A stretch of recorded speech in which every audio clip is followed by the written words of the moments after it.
Welcome to my channel Bharati's kitchen. পেঁপে আর আলু দিয়ে একটা রেসিপি বানাবো, দেখো কীভাবে বানাচ্ছি আর এর সঙ্গে আমি কি কি দিচ্ছি। পেঁপে আলুগুলো আমি ফুটন্ত জলে দিয়ে দিচ্ছি।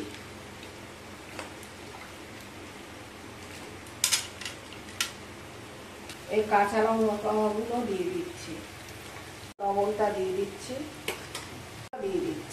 এবার ঢাকা দিয়ে রান্না করব।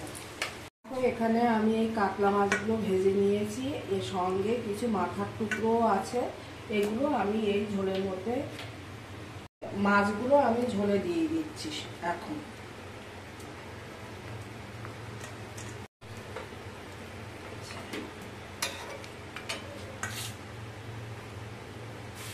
ধনে গুঁড়ো দিয়ে দিচ্ছি,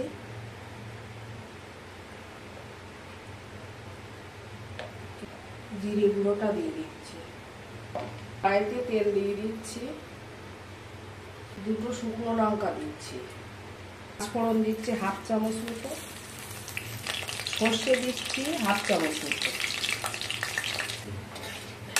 দেখো লঙ্কাটা এরকম একবারে কড়া করে ভাজতে হবে, মশলাগুলো একটু কড়া করে ভাজতে হবে, তারপরে তরকারিটা ঢালবো।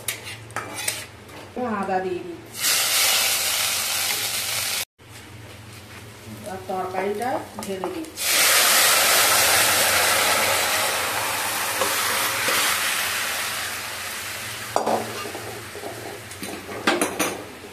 ঢাকা দিয়ে 5 মিনিট রান্না করব।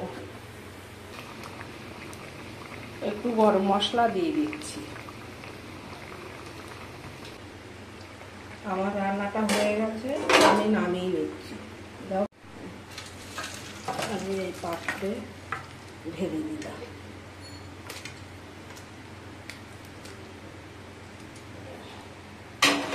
আমার কমপ্লিট। তোমরা বাড়িতে এইভাবে পেঁপের তরকারি খেয়ে দেখো, খুব সুন্দর লাগবে খেতে।